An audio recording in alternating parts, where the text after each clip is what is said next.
ఆంధ్ర తెలంగాణలో తక్కువ ఫీజులతో high quality results ఇస్తున్న ఏకైక సంస్థ తిరుమల్ ఐఏఎస్ ఇన్స్టిట్యూట్. ప్రేమ పెళ్లి పీటలెక్కదనే భయం, కులాంతర వివాహానికి పెద్దలు ఒప్పుకోరని ఆందోళన, పారిపోయి పెళ్లి చేసుకుందామంటే బాలిక వయసు అడ్డొస్తోంది. వీటికి తోడు ఓ పోకిరి బ్లాక్మెయిలింగ్, ఇవన్నీ ప్రేమికుల ప్రాణాలు హరించాయి. వారి కలలు కాలిబూడిదయ్యాయి. పిల్లలపై కన్నవారు పెట్టుకున్న నమ్మకం రోడ్డుపై సజీవ దహనమైంది. గట్కేసర్ సమీపంలో ప్రేమికుల జంట బలవన్మరణం తెలుగు రాష్ట్రాల్లో సంచలనంగా మారింది.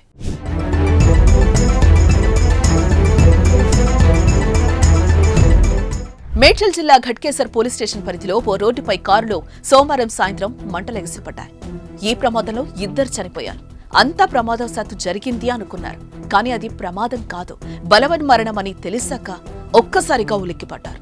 వారే పెట్రోల్ పోసి నిప్పంటించుకున్నారని తెలిసి ఆశ్చర్యపోయారు. వారు రాసిన 3 పేజీల లేఖను పోలీసులు స్వాధీనం చేసుకోక అందులో చనిపోవడానికి ప్రేమ జంట రాసిన కారణాలు అందరినీ నివ్వెరపరుస్తున్నాయి. అందులో చింటూను వదలొద్దు అని రాశారు. అసలు ఎవరి చింటూ?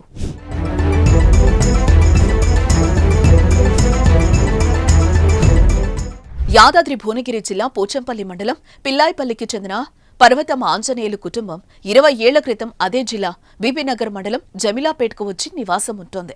ఆంజనేయులు కుమారుడు శ్రీరాములు గట్కేసర్ మండలం నారపల్లిలో హోల్సేల్ సైకిల్ విక్రయ దుకాణం నిర్వహిస్తున్నాడు. అదే ప్రాంతానికి చెందిన బాలిక శ్రీరాములు కొన్నేళ్లుగా ప్రేమించుకుంటున్నారు. ఇద్దరివి వేరువేరు కులాలు. వీరి ప్రేమ వ్యవహారం గురించి బాలిక కుటుంబ సభ్యులకు తెలియటంతో పలుమార్లు మందలించారు. కానీ ఆమె ప్రియుణ్ణి వదల్లేదు. ఒకరిని ఒకరు వదిలి ఉండలేకపోవడంతో ఇంట్లో తెలియకుండా మాట్లాడుకునేవారు. ఈ క్రమంలో బాలిక సమీప బంధువు చింటూ వారి మధ్య ఇంకా ప్రేమ నడుస్తోందని తెలుసుకుని బ్లాక్మెయిల్ కు దిగాడు. తనకు డబ్బులివ్వాలని, లేకపోతే తల్లిదండ్రులకు చెబుతానంటూ బెదిరించేవాడు. భయపడ్డ శ్రీరాములు పలు దఫాలుగా 1,35,000 ఇచ్చాడు.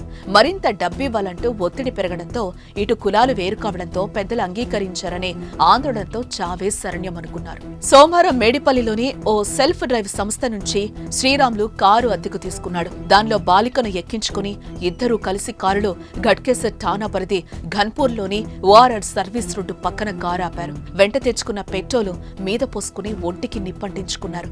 కారులో మంటలు భరించలేక శ్రీరాములు బయటకొచ్చి గట్టిగా ఆహాకారాలు చేస్తూ ఫుట్పాత్ మీద పడి మరణించాడు. బాలిక కారులోనే చిక్కుకుపోవడంతో శరీరం మొత్తం ఏమాత్రం గుర్తించలేనంతగా కాలిపోయింది. సమాచారం అందుకున్న పోలీసులు అక్కడికి రాగానే పరిశీలించారు. 3 పేజీల లేఖను స్వాధీనం చేసుకున్నారు వారు. అందులో చింటూనే వీరి చావుకు అసలు కారణమని ఉండడంతో బాలిక తల్లిదండ్రులు బ్లాక్మెయిలర్ చింటూ నివాసంపై దాడికి దిగారు. ఆ సమయంలో చింటూ లేకపోవడంతో అతని తండ్రిని కొట్టారు. ఈ కేసును సీరియస్ గా తీసుకున్న పోలీసులు విచారణ ముమ్మరం చేశారు. మరి ఈ కేసులో ఇంకెన్ని సంచలన విషయాలు బయటపడతాయో చూడాలి. ఏదేమైనా ప్రాణంగా ప్రేమించుకున్న ప్రేమికులు ఓ పోకిరి చేసిన బ్లాక్మెయిల్ తో సజీవ దహనం అవ్వడం ప్రతి ఒక్కరిని కలిచివేస్తోంది. జీవితంలో వచ్చిన కష్టాలకు ఏదో ఒక పరిష్కార మార్గం ఉంటుంది, దాన్ని వెతకాలి. ఇలా ప్రాణాలు తీసుకోవడం కరెక్ట్ కాదనే అభిప్రాయం వ్యక్తమవుతోంది. మరి దీనిపై మీరేమంటారో కామెంట్ చేయండి.